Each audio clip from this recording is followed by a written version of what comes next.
Hello there, and welcome to the Bitcoin Takeover podcast. I am Vlad, and this is season 15, episode 37, with Marek Narozniak, who is a Polish PhD in computer science. He actually wrote his thesis about quantum computing, and right now he's working on MimbleWimble, more specifically the Grin implementation of it. And there are two reasons why this is interesting for Bitcoin. On one hand, there is this proposal to bring MimbleWimble to Bitcoin, which is free extension block. If you don't know anything about this, listen to the previous interview with Charlie Lee on MWeb. And the second reason is that there's always this talk about quantum computers and to which extent they might pose a threat to Bitcoin's cryptography in the future.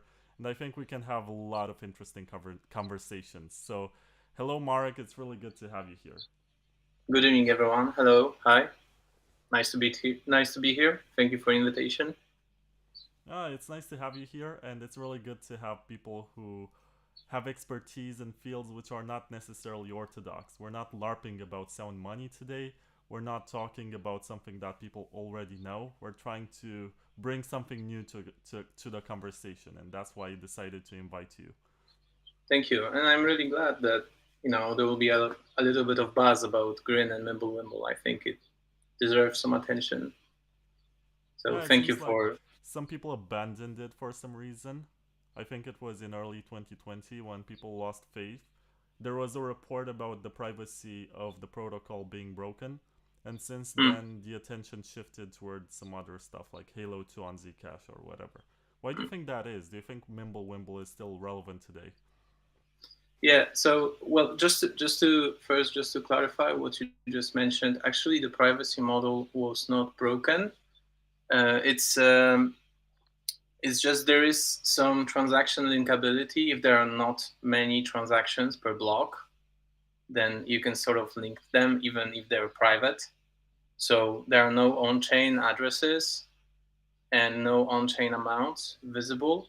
But if there is just like one transaction per block because the network is silent, you can sort of link them, just by studying the interactions. But the privacy model was not broken. Like this remains true for literally any cryptocurrency, no matter how private the protocol is, because if there is no, movement in the network, you can sort of link operations together. Yeah, if I'm not mistaken, this is called the anonymity set, and you need to have as many people using because the points of privacy or the way in which it's accomplished isn't just cryptographic, but it's also about being able to hide in a crowd. Mm. And if the crowd is small, of course you're gonna be easier to identify. But if the crowd is very large, then you get much better anonymity. Yeah, yeah, that's correct. I agree with that. So, what is MimbleWimble? I think we should start with this. And what's the Yeah. difference between MimbleWimble and Grin, which is the implementation on which you Mm. work? Yes. So MimbleWimble is a protocol. It's a blockchain protocol for peer-to-peer cash, which doesn't disclose the amounts and transactions. It's a private protocol. The transactions are stored cryptographically in Peterson commitments. And Grin is a particular implementation of MimbleWimble, the first implementation, actually. And yeah, MimbleWimble was designed by Bitcoiners, I believe, back in 2015. I think there was Andrew Poestra and a few other people. So that's a Well, short intro. that's debatable because there's this Satoshi like guy who came out under the pseudonym of Tom Elvis Jedusor, It, which the is anonymous founder, yeah. the French name for Lord Voldemort in the Harry Potter books. Yeah. And this guy came out with this proposal, which isn't just private, but is also scalable. Because for years, the only proposal that was interesting in the Bitcoin space for privacy was confidential transactions. And these Hmm. confidential transactions create very large transaction sizes. So there was Hmm. this idea that privacy doesn't scale, and if you want to have privacy, you're gonna need larger transactions. And then this guy came out with this revolutionary idea to prune some transactions so that you actually get a very small and scalable blockchain. Yeah. Hey, you're actually better prepared than me. Like I didn't know that part. Like my knowledge about Grin actually starts after that. Once like everything was documented, and we had implementations to study and code to read. But yeah, it has this cool feature. You can accumulate transactions.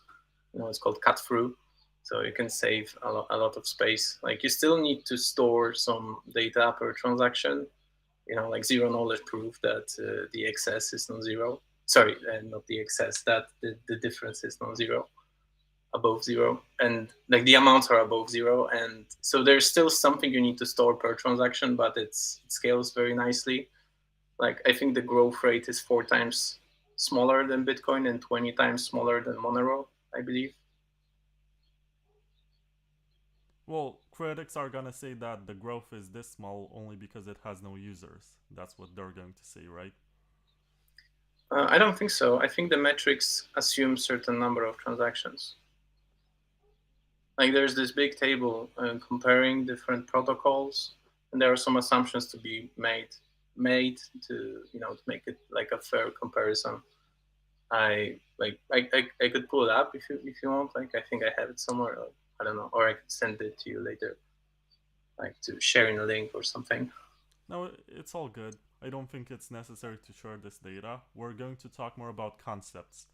And Mhm. I was curious why you, as a PhD graduate in computer science, who could be working on some sort of fancy quantum computer, decided of all the projects in the world to focus on Grin. Yeah, it's a funny story actually. I was a bit ahead of my PhD at the moment. Like, I had papers and research, and it was lockdowns at the moment, so there was like not much to do. I believe so. I started to code various stuff, like challenges online, and I was already vaguely familiar with Grin. Like, fellow PhD student told me that he found this like super cool protocol and it's amazing. He got me interested. So I started to read about it, and I got pulled in. Like, I found it super cool, and I'm interested on that since then. Like, it's my like after hours hobby kind of thing to do.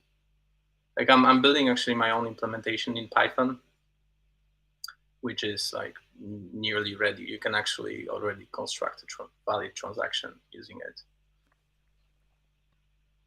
Yeah, I ran this experiment last week with a Grin++ node. Grin++ Mm-hmm. is the C++ implementation, the client Yeah, of Grin. And I was able yeah, to sync a full node in 90 minutes, and I think it's a pretty good time. yeah. I think it's not bad given the blockchain is 5 years old. Still could be faster because Grin++ it's a bit old code base. Like, there were a few new things since then, like PIBD, uh, parallel block download, um, parallel initial block download, which allows you to download multiple blocks in parallel.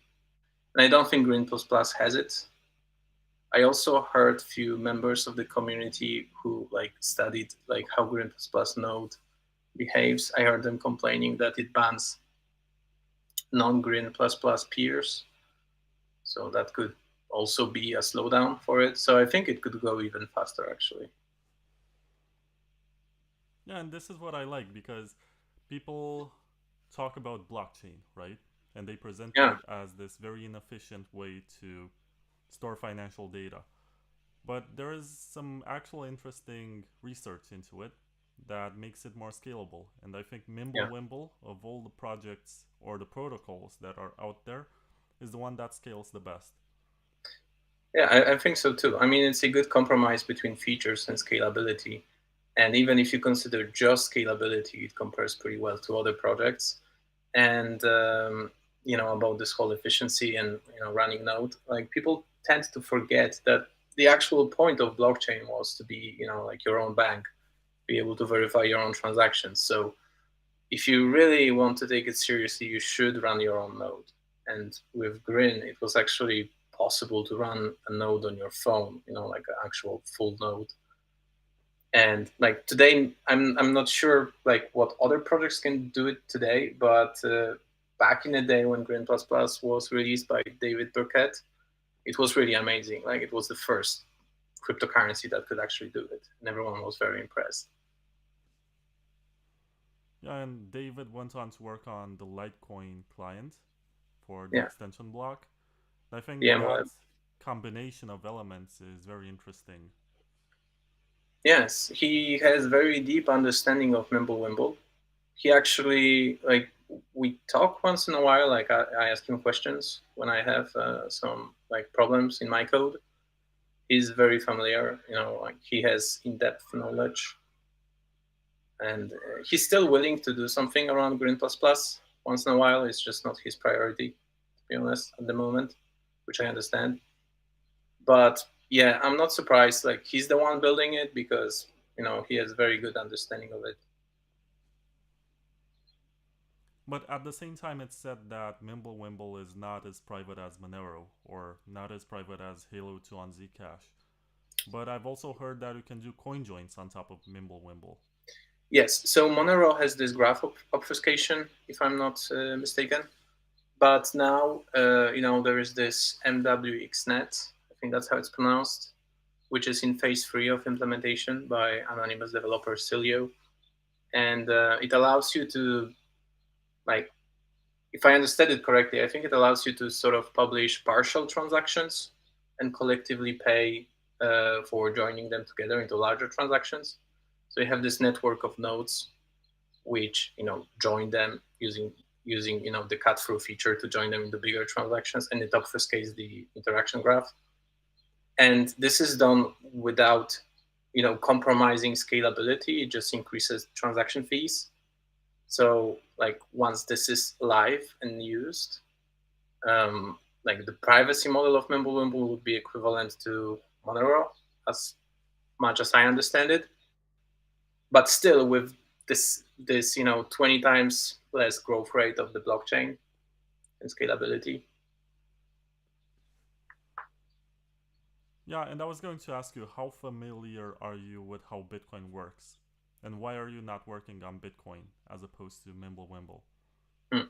Actually, I am working on Bitcoin as well. I mean, not on the protocol, but I'm working on a service called Crypto Workspace, which is Bitcoin related, and it's about transaction monitoring, transaction lookups, sanctions lookup, those kind of features. Also, some custodian services. So I'm very much present in Bitcoin space, just not on the protocol side. But I'm still very much interested in Bitcoin, like from technical perspective, and I have Bitcoin related clients in my business. So yeah, I'm also working on Bitcoin, sort of, in a way.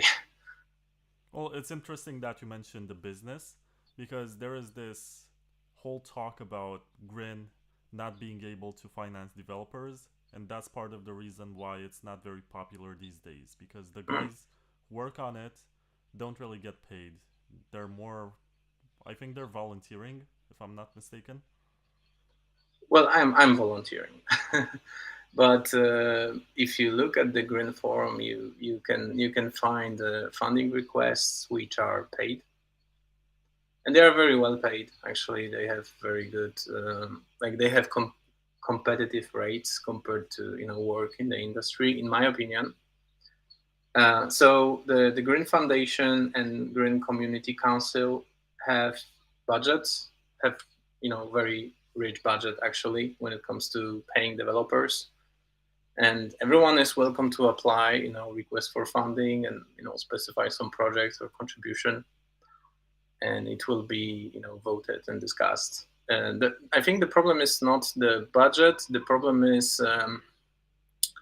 like there is no, because it's a community project, so there's no official organization that could be invoiced. So that makes it sort of more complicated from accounting perspective. I think that could be an issue for some people. That's actually the reason why I haven't applied for funding. Like I prefer to do some work for free rather than go through hell of trying to declare income from some unregistered source. But there is money, there is budget. I think there is like 99 bitcoins or something like that in the actual budget. So yeah, I mean, if anyone listens to it and knows some Rust and would like to work on MimbleWimble, like there's money and there is work to do. So anyone is welcome to apply. Yeah, I have to mention, so it's been 15 minutes. I have to present one of the sponsors of this show, which is Wasabi Wallet. They work on this Bitcoin privacy wallet, which offers you Chaumian CoinJoins that mix the coins with hundreds of other users at the same time. It's pretty interesting, and much more than this, they offer this buy anything button, which allows you to basically order whatever is legal in the country of Poland. It's You're from Poland, Marek, so it's Yeah. based on ShopInBit, which is this shop where you can buy anything with your Bitcoin. Hmm. Basically, they have this Tor integration where you speak with this concierge person and Hmm. you tell them what you want to buy and where you want it to get delivered. You pay with your CoinJoin Bitcoin, and the process goes very smoothly. So check out Wasabi Wallet at wasabiwallet.io, and thank you, Wasabi, for sponsoring. I'm actually curious, what do you think about CoinJoins on Bitcoin? Are they good enough, or what else would they require to bring better privacy? Actually, full honestly, I haven't tried any of them. Like the way I get my bitcoins, I try like to do it in a way like not to actually need any coin joins. So really hard for me to evaluate. Like if I think about like mixing and making transactions more private, actually the only thing that comes to my mind is extension blocks and MimbleWimble, because that's what I'm vaguely familiar with. But like otherwise, I only know some memes when they show like two pictures. Like one is Grin, like just go from one person to another person, another. And for Bitcoin, you have to like do taproot and then some other acrobatics, just to like hide your transaction. So um, like I don't think I can comment much on that. Like I would really need to learn more about coin joins on Bitcoin. Well, as far as I know, at the protocol level, both Monero and Grin do some sort of coin joining. Mm. Yeah, well, you can aggregate green transactions. I think it counts as coin join. The technical difficulty is doing it in like by a third party or in a non-interactive way. Actually, doing anything on Grin in non-interactive way is a challenge because it's using interactive transaction building process. So yeah, I mean it's theoretically very much possible. Just it's challenging to turn it into an actual protocol and something people can implementation into something relatively user friendly so that people could use it. Like if you have some cryptocurrency experience and try Grin, you might find it significantly more challenging compared to other cryptocurrencies. Like you can't just know address of someone just to send coins. Like you have two transaction building protocols. You have the send flow, you have the invoice flow. Like you generate slate packs. They could be like plain text or encrypted. Like you have to exchange them. It's so yeah. I think there was this idea for making MWXNet, which is basically CoinJoin for Grin, to obfuscate the graph, and it takes time to implement, to turn it into a network that can do it seamlessly. But like yourself, you could like use the low level methods of the wallet, to sort of aggregate multiple transactions and sort of join them into one transaction. Like it's one of the features of MimbleWimble.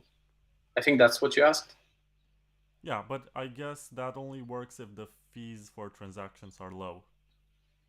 Because you aggregate all of these inputs and you send them to yourself to another Mm-hmm. address and you perform this. It's more like batching, but you can make it look like a coin join, so there's more deniability. I'm not sure about that. I mean, I think from verifier perspective, it's still just one transaction, so I'm not really sure why there would be higher fees. I think the higher fees are justified in MWXNet because like you don't really broadcast transactions, you sort of broadcast partial transactions. So there is like additional on-chain step, which I think this is what makes like I'm not expert on that, but I think this is what increases the fees. But if you sort of do it not really on chain, but like during the transaction building process, I don't think it would increase any fees.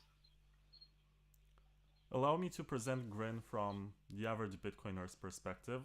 It was a huge deal back in 2019, and I think it was, I'm not sure if Tamos or Cobra on the Bitcoin Talk forums, but they did announce that they're going to accept Grin as a means to donate to the forum. And you also had people like Jameson Lopp who posted tweets about running Grin, and it was very fashionable. I remember someone traded one Grin for one Bitcoin at one point on the launching Wow. day, and it was a huge deal. I remember it Yeah. very well. But then people lost interest in it and the price went down, and that's how most people remember it. A lot of people also remember about Trace Mayer, who launched his MimbleWimble coin, which was a pre mined implementation of, I'm not sure if Hmm. it was Grin or something else, but he created this and it was his way to exit the Bitcoin space. He, I guess, self destructed in this way. He annoyed the most toxic of people at a conference by giving them sheets of paper with that coin, promising that they're gonna get some money by investing. Hmm. And then I guess it was complete silence. During the pandemic, I haven't seen too much talk about MimbleWimble, except for Litecoin trying to make it work with the extension block, and I'm happy that they were able to pull it off 2 years ago. So the price went down, there wasn't much buzz about it. Why should the average Bitcoiner still care about MimbleWimble? Yeah. Yeah. So like we could speculate why the price went went down. Like one, I think one of the problems is liquidity. I think the green got delisted from many exchanges, or it was not listed. So it's hard to have good price performance if you have very poor liquidity. But another reason is, like Grin has sort of different principles than Bitcoin. So why Bitcoiners should be interested in Grin? I think it depends on the Bitcoiner. Like those Bitcoiners who joined Bitcoin because they believe in ideas on which the Bitcoin was founded, decentralized money, basically. I think they have a lot interesting to find in Grin because Grin offers features which on top of which the Bitcoin philosophy was built. But when it comes to like investment idea, price performance, I don't think Grin is a. I mean, like I personally believe it is still a good investment, although it's controversial in the community. But like the general sentiment is Grin is not a tool to easily get rich. It's not meant to transfer money from like new people into the founders. There is linear emission. It's supposed to be fair. So there was very high inflation at the beginning, which it's hard to have good price performance if you create so many coins. There's always like forever 60 coins per minute, one coin per second, which is a huge proportion of very small amount at the beginning. So, a lot of Grin is being created every minute, which is significant at the early stages. So it was very highly inflating. Now the inflation, I think, is below 20%.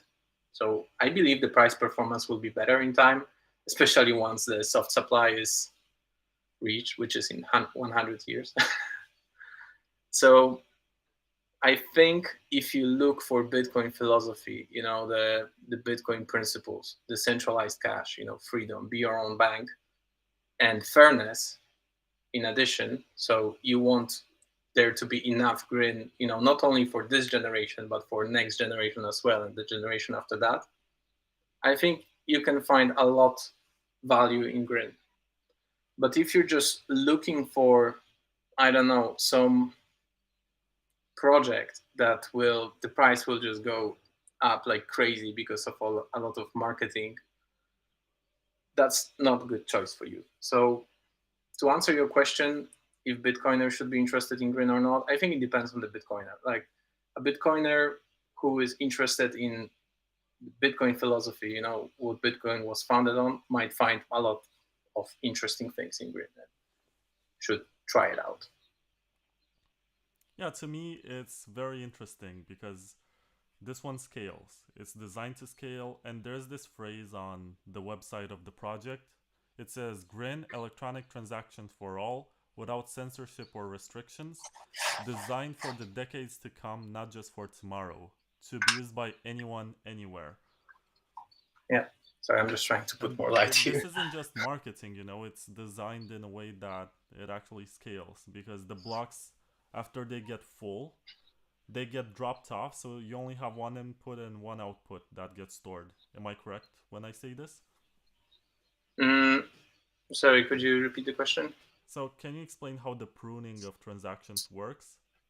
I think there's no pruning per se, in Grin. Like you just store basically, like the transactions are sort of aggregated, and you just store the kernels per transaction in MMR data structure.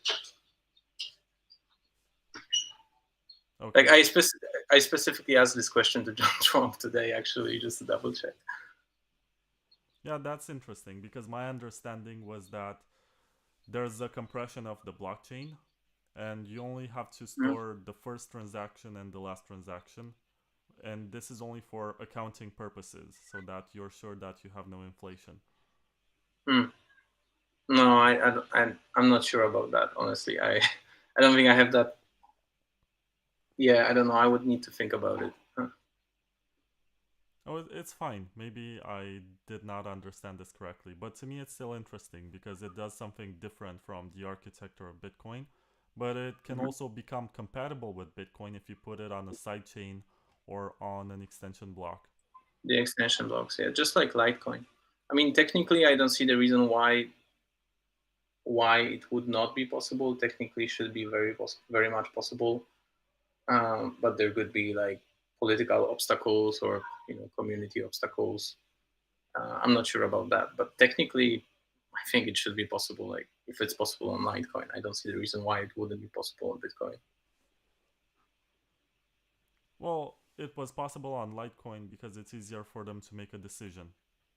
Yeah, They have the creator who is still politically active, and when he says that they want to do something, it usually happens. There isn't much yeah, opposition, but in Bitcoin, you don't have any sort of leadership.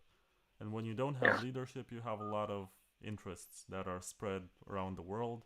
Some people want Yeah. something, others want something else. Right now, it appears that the priority among developers is to get covenants, but for the Hmm. users, it's very counterintuitive to understand why they would want to activate opcodes that they will never Mm. use per se. It will be used by developers to build stuff for them, but Yeah, it's not very evident. In the yeah. papers, You would basically need to convince entire community. I mean, maybe not entire community, at least the majority, to start using it and upgrade. And yeah, yeah, but I'm very much in favor of this idea of the MimbleWimble extension block, but I would also put it on a drive chain or something that is very close to a trust minimized sidechain hmm, because you can peg in and peg out, and that's how it works also with extension blocks. The difference between an extension block and the sidechain is that you have the exact same miners securing at the same time also the extension block. In the case of yeah, sidechains, you're going to have different other types of security models. And also, yeah, the extension block is embedded in the main client. yeah. But I can immediately imagine like there is part of community who actually wants different consensus algorithms, and they might use it as an opportunity to, push their idea, into the community. I'm not exactly sure about that, but I'm like I believe it should be the same consensus method as the main chain and same proof of work. I'm not advocating for any changes in that. I agree with you. Yeah, and I must also mention that this podcast is also sponsored by hodling.ch, a service from Switzerland that will help you self custody your Bitcoin. And the way that they do it is not by custodying it for yourself, but they offer counseling and they offer consultancy for allowing you to figure out what you need more exactly. They will tell you what kind of hardware wallets, what type of multi-sigs, and how you should store them. Because if you're part of a company that wants to store Bitcoin as part of the reserves, and you want every shareholder that's significant or board member to have a key, or maybe that you're a whale who has a lot of Bitcoin and no idea how to distribute it geographically, well, you can go to these guys. They're based in Switzerland. They're very nice and they're very competent. I can attest to that. I visited the apartment of one of them. His name is Polto, and he has a lot of hardware wallets and he tries to hack them all the time to find issues in them. So if you're looking for any kind of consultancy regarding your large Bitcoin stack, check out hodling.ch. And now I gotta ask you, Marek, what is the best place to go to learn about MimbleWimble? Maybe some people have listened to this, they found out about this for the first time. They didn't Yeah. care much about it prior to our conversation. Where should they go? Yeah, I would say go to official, go to the website grin.mw, check the wiki, check the forum, join the Keybase group, chat with people, ask questions. If you know Rust, read the official implementation, the main implementation in Rust. If you're more comfortable with C++, you can read Grin++ source code. If you like Python, you can check my implementation. There is quite a lot of resources. I would say the main resource would be the forum and the wiki. And I guess that's enough for getting started. But I gotta ask you, before we move on to quantum computing, I need to ask you this. What is Yeah. the difference between Grin and Beam? Beam is another implementation that is more commercial. It has investors and it has a different model. Yeah, so Beam has an actual company set up. It's not just a community project. I would like to be fair here, and I would say that, for some people it could be an advantage, for some other people it could be a disadvantage. Depends what really your project philosophy is. And there are some technical differences. Also, like, I think Beam doesn't have interactive transactions. So I actually haven't tried Beam, but I believe should be possible to just send, to Beam address or something like that. I'm not really sure how they work. Another thing is Beam has more DeFi kind of approach. They want to have NFTs. They want to have, like all sorts of things which are like sort of features desired. Like they want to be competing with other projects like Ethereum, etc., which have NFTs and tokens. And all this is still possible also on Grin. It's just there's not much interested in actually implementing that. And it has different, it doesn't have the same fair sort of principles like Grin. I think they have pre-mine. They don't have linear emission. They're not for decades to come, I think, unlike Grin. But if you're interested in MimbleWimble and want to check all the projects which use MimbleWimble, you should definitely also check Beam. I did try to sync a Beam node. I think I was able to do it in less than 1 hour. Mm-hmm. And it was interesting to see that their client, as you said, has some extra features embedded. And they have an NFT community. And I was wondering, how does this make sense? Because it's a privacy project. So NFTs are all about knowing the origins of something and tracking it. But if you have a privacy blockchain, how does any of this make sense? Yeah, I'm not really sure how the exact NFTs work, but I know you can sort of make MimbleWimble tokens, but by using different curve generator points. Because if you have a confidential transactions, it's basically like a blinded curve point by adding multiple points together.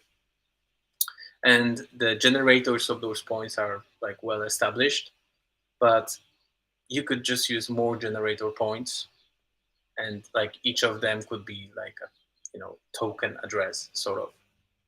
So you could make tokens, and if you can make tokens, you can also make NFTs in a way.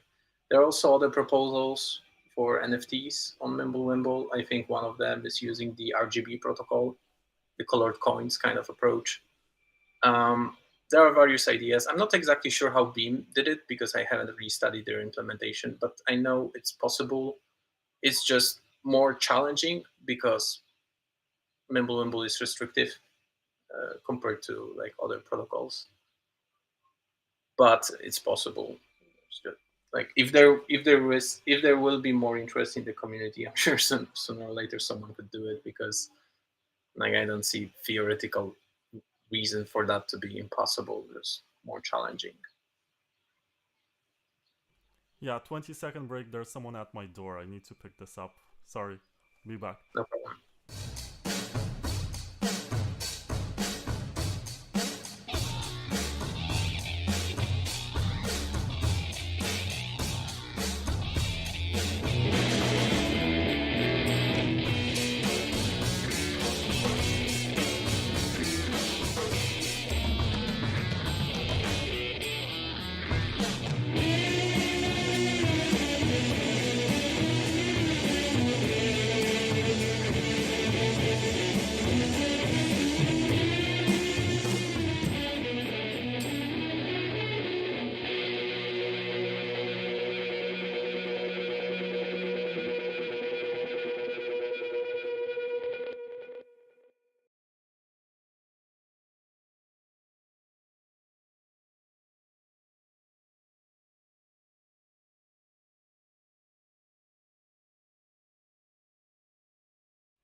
Okay, Pizza delivery. I'm back. No, it's not a pizza. I wish it was a pizza. Yeah. Anyway, I want to ask you about quantum computing, but before that, I have to mention today's sponsor, Layer 2 Labs. They are working to build drive chains, which are two-way peg sidechains as first described by Blockstream in their sidechain paper, with the main difference that they're enforced by miners. And they do require this BIP300 soft fork, which they're trying to push, but I think they can also accomplish the same feat by using covenants. So if we get opcat or opctv, they will be able to create these drive chains, but with trade-offs which cover some limitations in the power that users have when they peg into these drive chains. Anyway, they can solve scaling and bring a lot of functionality to Bitcoin and bring a lot of the big brains working on stuff like MimbleWimble to also build sidechains for Bitcoin. So check out Layer 2 Labs on their website and look into BIP300. And thank you, Marek, for sitting through this ad. Now I gotta ask you, what about quantum computing? Is this dangerous to Bitcoin? Yes. So there are some ideas for quantum attacks on Bitcoin.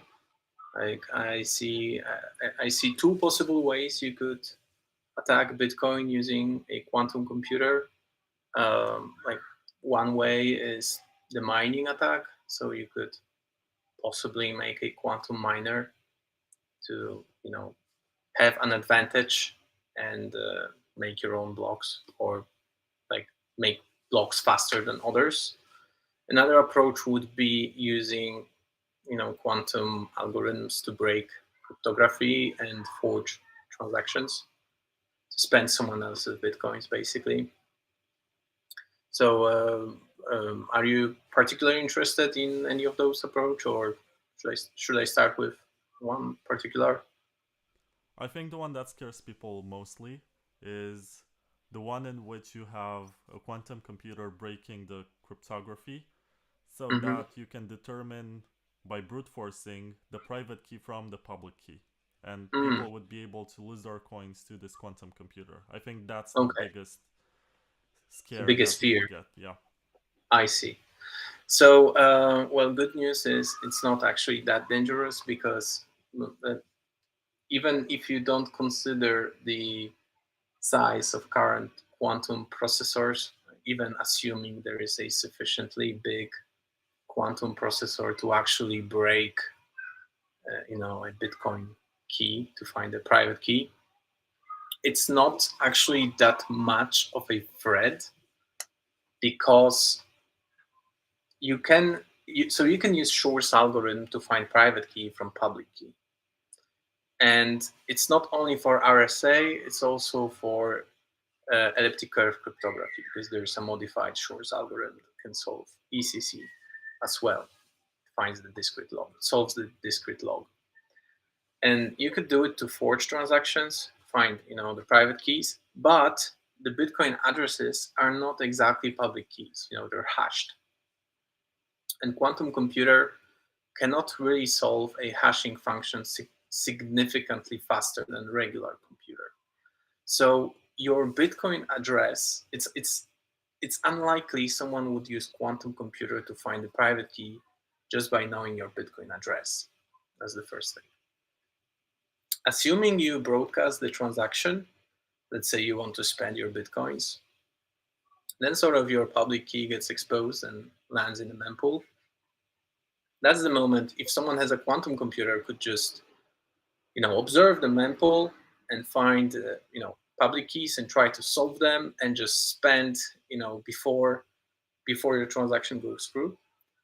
But it would have to be sufficiently large quantum computer to just solve it before the transaction goes through and lands on the block. So it would have to be really, really, really big quantum processor to go faster than the network processes a transaction. So I think even assuming such processor will be built soon, which I don't think it will be built soon, before it successfully actually attacks public keys from the mempool, we would have enough time to actually fork Bitcoin to use quantum safe cryptography. That's the first thing. Second thing, the endangered addresses are the ones which have public keys exposed. I believe there are some famous addresses for which the public keys are known. Also, if you export your extended public key for monitoring reasons or for other reasons, like you sort of want others to derive your addresses, it's potentially vulnerable to quantum attacks if someone gets it. But if it's just your Bitcoin address that is public, it's pretty much safe, because no one would really use quantum computer to solve the hashing function and find the underlying public key. Yeah, to me it's interesting because there is obviously a lot of research into quantum computers. They don't have too many qubits, but they do seem to scale according to an approximation of Moore's law. Mm-hmm. So it is pretty interesting to see how the number of qubits is doubling every 2 years or something. Yeah, there is more and more qubits. I think recently there was this above 1,000 qubits processor, but if you look at the logical qubits, so the kind of quantum circuit it actually execute reliably, it's like it can do 9 qubits kind of computation, So it doesn't really have as many qubits as they say it has. And still, to add more qubits, there is huge engineering issue and big money just to add some additional qubits because of noise and other engineering challenges. So I don't think there would be sufficiently large quantum computer anytime soon to even attempt to break such key. Yes, and usually when we get this sort of news that a new quantum computer is super powerful, I think it's mostly just a way for researchers to raise funding for I a think so project too. that they're working on. Because they say, oh, we can crack Bitcoin in maybe 2 weeks of brute force Mm. attempts. But if they can, why don't they do it? That's the question. If they already had the power to accomplish this, why don't they just take away Satoshi's coins? Because that's the first way to alarm people that they can do some harm Yeah, and that they reached that point. But so far, it's pretty quantum resistant. And I was going yeah. to ask you, there are a lot of people promoting quantum resistance to their blockchain networks, whatever that means. What is this about? How does it work? Yes. So basically, any cryptography based on elliptic curves is vulnerable to Shor's algorithm attack. But there are other ways of doing cryptography, like, for example, digital signatures, which are resistant to Shor's algorithm and quantum processor attacks. because actually people don't say that much, and I think it's worth to mention that quantum computers are not solution to everything. Those people you just mentioned who raise funds, they want people to think that quantum computers can do everything better, like discover drugs, solve Bitcoin, break all sorts of stuff. But the truth is, quantum computers can do better only what can be solved using a Schrodinger equation, which is still a lot. You could simulate quantum systems. You could find discrete logarithms. So you could still do a lot of things, but it's not everything. I have a question in the chat from a guy who's a regular viewer and listener, Yes. and I do have to address it because his name is Kevin, and he says he mined some Grin, but most wallets are down. Can I find the node software? Where can I find the node software to connect my Iron Belly wallet to it? Okay. So I recommend you try Grin Node Live, say publicly available nodes, which I also help to manage. So you can just replace the Iron Belly node, which is down now, with Grin Node Live, grinnode.live node, and you should be able to sync your wallet. So is this like an Electrum server or something? Yes. So there was this struggle for nodes availability at the moment. I remember it was in 2020. Like it was not everyone was able to install and run own node back then. And MCM Mike started a service of public nodes for everyone, so that if someone has trouble running on node, could just use that as a solution to sync the wallet. And it's still available. You can still use it. And if you should run your own node, but if you can't for some reason, you can use that. Yeah, you should run your own node. It doesn't take too long to do it. Do it, Kevin. Yeah. Don't be lazy. Don't connect Do to it, some Kevin. SPV Try. service. Takes 90 minutes. I guess it's gonna take longer for him because I have a beast of a machine that I used Mm-hmm. for this with a lot of processing power and a lot of RAM. But Yeah. yeah, it's still interesting that you can run all of these nodes and you can be completely sovereign. And there's so much interesting software out there that is waiting for you to explore it. So don't be shy. Just run a node, try the wallet, give it a try. You Yes. don't have to buy the coins, you don't have to invest in them. Just understand that there's some interesting technology out there. And Yes. Or you could maybe get like Raspberry Pi and make your own node on a Raspberry Pi, which also could be an interesting project. I mean, sure. I'm not sure if it's efficient or if it's gonna be stable. I did run a few Bitcoin nodes on Raspberry Pis and they all crashed and had some issues at one point. It's not the most reliable hardware out there. For the same I, money, I I think you can find a used laptop that's more reliable than a Raspberry Pi. You could, yeah. But if you just want to try out and play, why not? Why not? I think it's even commercially available to purchase a Bitcoin node with Raspberry Pi and SSD drive built on top of it. I saw it somewhere. Yeah, I recommend Raspberry Blitz and Start 9 and MyNode BTC. And there's also Nodal. So there are quite a few competitors in this field, and Hmm? they seem to be on the market still, which means that they're selling units. There's also the one by Umbrel, but I wouldn't recommend something that's not open source. Yeah, yeah. Actually, but back to your quantum question and scalability, there is actually an interesting thing which not many people mention. So when it comes to digital electronics, when back in the day, computers were analog, and at some point, people started to design digital circuits. And as you noticed, they don't make bigger and bigger digital circuits.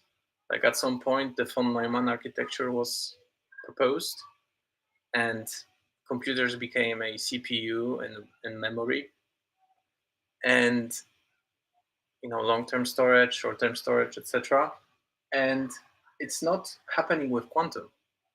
So people want more and more qubits even though it's possible to make 2 very reliable qubits, but people want like 1,000 qubits and more. And actually, you could, if you had a reliable quantum memory to store your quantum states, you could make a reliable quantum computer with just 2 reliable qubits if you have enough quantum memory, and the penalty of that would be just quadratic size of your circuit, which is not a big deal given how much advantage quantum algorithms give you. It's just quadratic penalty for something which is better than quadratic. That's unpopular opinion. You don't actually need more qubits. You need quantum memory. And it's the same thing that happened with digital electronics. We don't have bigger and bigger computers. I mean, we do, but it's still von Neumann architecture. You don't have like deeper and deeper circuits. You just have better central processing unit, better memory, better resources of the same architecture. And it's the same as possible with quantum. It's just not being done. Yeah, I guess qubits are not everything, just like processing power megahertz are not everything in your processor. Yeah. It depends on the application and what you're going to use it for. Yes. But Yes. let's make this a bit more controversial and a bit more clickbaity because people like these stories. How long do you think it's going to take for quantum computers to be able to crack the Bitcoin elliptic curve cryptography in its current state? Okay.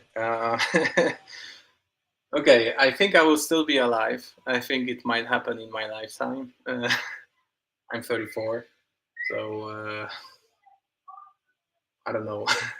I don't think it will happen this decade. I don't believe that, honestly. I'm just guessing. Maybe 20 years. Like, you want a number, I say 20 years, 20, 30, something like that. I'm just guessing it's for likely that clickbaits. by that point we're gonna get much better cryptography. Oh yes, I believe so. There are people working on it, very smart people, and it's also useful for other things. Like, for example, Lamport signatures are sort of signatures based on hashing function, kind of, and that could be potentially used for like doing all sorts of cryptography with other physical protocols, like, I don't know, physical unclonable functions and other like sort of means. So I'm an advocate for the belief that quantum safe cryptography can bring more benefits than just being quantum safe. I think it will bring fresh ideas and new applications as well. Yeah, and I do have to present another advertisement before I ask you the next question. Check out Sato Dime by Sato Chip. They have this very cool card that you can use as a bearer asset for your BTC. So let's say you want to give a gift to a friend and you don't want them to set up a mobile wallet because they're gonna lose the data from that one, or a hardware wallet. They just keep this and they put it inside of their wallet. Or if you want to travel with your Bitcoin, this is also a pretty cool form factor. And the way in which this is different from something like Ballet or Cassius coins is that it has NFC. So you can tap this on the back of your phone. You can use the companion app, and it's going to be able to show you the balance. And you're going to know that this has not been unsealed or compromised. You can get this one for 5% off going to satochip.io and use promo code BTCTKVR. That's for the discount. And if you want to store your seed phrase on a sheet of metal, check out CryptoSteel. They have this very fine product which is called the CryptoSteel capsule, and you can get 10% off with promo code BTCTKVR. You can use this one for any important password that you have, your Nostr private key, your wallet private key, your Apple backup. I did discover this recently that if you want your iMessage messages to be encrypted, you have to store a series of numbers and letters. And you can do this on a CryptoSteel. So go to cryptosteel.com and use promo code BTCTKVR for 10% off on your order. And these are ways in which you can support the show. Well, you wanted to say something, Marek, and I No, I interrupted you. just I just got super excited when you showed this thing, and I wanted to say that I always wanted to get one of these. Put some phrase there or something, and just throw it into a chimney and see if it survives the fire. And so I think the fact that you just showed it is a sign I should actually get one and try Well, if you don't want to pay full price and you want to get a discount, I just told you what to use. it. I will do it. Thanks. Yeah, so what do you think about Bitcoin? I haven't asked you this. You're working on MimbleWimble, you have a PhD Mm, in quantum computing, but I haven't asked you what you think about the current state of Bitcoin. mm. Yeah, I I always thought about I always had very positive idea about Bitcoin. I remember it from the days when it was a kind of cypherpunk punk thing. And these days, like people in Bitcoin, like they have LinkedIn profiles, they wear suits. It changed a lot. But I vaguely follow what's happening. I also own some Bitcoins. I have my savings in Bitcoin. I believe uh, I believe it's worth investing in Bitcoin. It has like absolutely best liquidity from all the coins, and I'm going to get more of that. Um, I don't really want to comment on what I think about Bitcoin right now because I'm not really an expert on that. Um, but it's worth owning Bitcoin, especially in uncertain times. Like now, like I'm in Poland, there is a fear of war coming from the east. I think if something happens, it's worth to have Bitcoin as a safety pillow. And yeah, but I don't know what more can I say. Yeah, I think historically speaking, war hasn't really pumped the price, but at the same time, it's the kind of money that you can spend whenever you want and you can cross the Yeah, border with it. It's not like actually, that's what I physical meant. Yeah, items. I didn't really mean the price. I just meant that, like, good example is WikiLeaks. Like when WikiLeaks got banned, Visa donations stopped working and wire transfers as well, but Bitcoin still worked. So if shit happens, like crypto will be the thing. It will be the only solution probably, unless if you have gold or something valuable on you. So it's worth having some as a safety pillow. I regularly like talk with my peers and friends. Most of people I know are not crypto people, and I try to convince them to get some crypto. I give away some crypto as well. Try to make people more aware of that, and sometimes it works. People seem more open-minded than back in the day. I remember talking about Bitcoin. The very idea of Bitcoin, like 10 years ago, like people thought I'm crazy. Now they actually, at least they listen to me if you mention Bitcoin. So yeah, adoption also improves. Like I actually had a chance to use my Bitcoin a few times. I In Poland, I am able to invoice in Bitcoins. I send my clients invoices, which they pay in Bitcoin, and perfectly legal, no issues with that. Which is also another thing most people don't know, like especially here in Poland. So yeah, I think it's good. I think these are good times for crypto and Bitcoin, and it's worth the attention. Yeah, you mentioned something interesting about having been around for a while.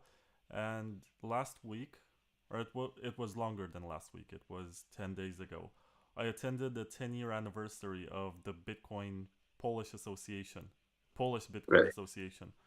And it was interesting to me seeing how they didn't have too many members, but they were able to organize this in the headquarters of a bank. And basically, the Mm. bankers were the ones serving them coffee, which I found hilarious. Yeah, yeah. Every time I have few bank accounts because I had this sort of international lifestyle, and the Swift codes are not always compatible, so I have to have many bank accounts just in case. And I remember recently I closed one, and the person at the bank asked me for the reason, and we had a little chat, and I mentioned Bitcoin, and he was really interested in that. Not totally not against it in any way. And I have this habit that every time I go to a bank, I try to wear my Bitcoin hoodie. It's like my sort of tradition. I don't always have it with me, so it doesn't always work, but usually I try to always keep it on me, and the reactions are very positive. So yeah, I have some friends who face issues once in a while, especially if they pay out from exchanges. Their accounts get temporarily blocked, etc. But otherwise, uh, the very perception of Bitcoin is pretty positive. There was even famous case in Poland recently when they discovered, like at one of the courts, someone was illegally mining Bitcoin using public electricity. Someone who works at the court actually. That's what the person at the bank told me when when we discussed Bitcoin. He might have had similar idea to do it at the bank. I don't know about that. So yeah, yeah. So we almost crossed each other, right? You were in Warsaw. Yeah, I was, and I was wondering if you know Philip Pociński and the rest of the guys from the Bitcoin Association. I haven't yet met her. I saw there are Bitcoin meetups in Warsaw, and I always meant to join, but I just like they happen on regular basis, and if something happens regularly, you sort of always tell yourself, okay, I will go next week. This week I'm busy, and eventually you just don't go. But yeah, I really want to join and meet them. Since I returned to Poland, actually, from overseas, and yeah, you just motivated me. I will go join and meet them. Yeah, it was fun to see how they have been around for 10 years and they're still Yeah. enthusiastic and committed. And it's fun to be So, around people and realize that they have been able to organize like this. And they also told me that being a member is basically a fast lane towards discussing with the president and a bunch of politicians in high positions because mm, they are interested in what's happening and the hmm. organization is able to communicate more directly with these people. Cool, nice. I mean, I'm not okay. Maybe I made a promise there that if you become a member, you get a direct line to the president of Poland. Maybe that's not true. Maybe it's just drunk people discussing stuff. But Yeah. yeah, it's Well, impressive that people are able to organize like this and present the importance of this technology to the political figures. yeah. I would say actually in Poland, people are quite open-minded, even in the government, about crypto. Like we don't really see much like government-based projects related to crypto, but it's not illegal. Like as I said, I can invoice in crypto, and nobody minds. Zero issues with that. So there is this open-mindedness, and like I found it interesting. You said that they want to know what happens and how it works. So yeah, yeah, I'm definitely going to meet them and discuss projects with them. In Poland we have this service, government service that allows you to do digital signatures online. So you could use your bank account to log in, and you could just sign any XML file, sort of, and it produces you a signature signed XML file, and it's government based. So they just made this website, and if you have Polish ID, you can sort of use it. And like I'm just wondering when someone will turn it into an oracle, for some blockchain. Like it would be interesting. Maybe you could create a Bitcoin wallet that you actually don't need a seed phrase to use. Like you just sign it using the government service or whatever. Like so many possible ideas. And government made this service without realizing that it could be a party in some, blockchain protocol or something. Well, I think that sort of defeats the purpose, right? Because there's no privacy involved. So if you Yeah. are using that to sign, you're signing under your identity. It can be Yeah. cool, but it's a gateway to CBDCs, if you ask me. Well, you could use zero knowledge proof, for example, to hide your sensitive information. Just prove your, I don't know, you could maybe prove you're an adult or prove that you're a citizen of certain country or something like that without actually revealing this info. I mean, as a cypherpunk, I think you're optimistic about what the governments would Yeah, ideally allow you to do. But it yeah, seems like privacy. I mean, I don't want to comment too much, but there have been I some know. events recently, Yeah, and it seems like people don't like privacy in Bitcoin. yeah, Not I the noticed that as users, well. but the people in government. Yeah, actually, that's why when you ask about the extension blocks on Bitcoin, that's actually the reason why I wasn't really sure what to answer because I mean it's not like privacy is not welcome. I think it is welcome when it comes to CBDC. Like if they create a blockchain, they sort of wanted to have some privacy, but it would be a privacy between us, not privacy like from them. So yeah, but I agree with you. Although I am optimistic, but at the same time I believe that sometimes government does something cyberpunk by accident. That might be the case right now with this digital signature service. I don't know. I'm going to explore it and maybe try to build something on top of that during the incoming ZK hack in Krakow, Poland. Maybe I can manage to do something about it. I'm not sure. Yeah, I very much like this hacker spirit, and I'm happy that you work on something that's both interesting and useful. More people should pay attention to Grin because it's not dead. It's still a privacy project. It still brings the promise of scalability with privacy, and that's still a big deal. And the best way to check it out is to look at grin.mw, and you can download the wallet or something to figure it out from there. Yes. But I want to ask you right now, Marek, how can people follow you and keep up with your work? I know you have some academic papers that you published. You work on a plethora of projects. How can people keep up with what you're doing? Yes. So I recommend narozniak.com, and I also recommend to check my Twitter, which is just my name, Marek Narozniak, and see you guys there. I'm happy to discuss ideas, happy to exchange, happy to share. Uh, I welcome your messages and DMs, and let's chat.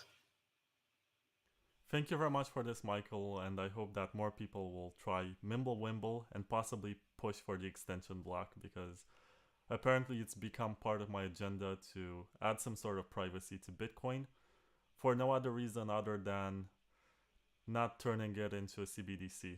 Because that's also a possibility for this technology that we love so much and is so dear to our hearts and has we have given it so many hours or so many weeks, years of our lives, and it's possible that without privacy, this can turn into something very Orwellian, and I don't want that to happen. I respect that. Thanks for saying that. And thanks for doing research into something that's not popular but is still useful. Thank you.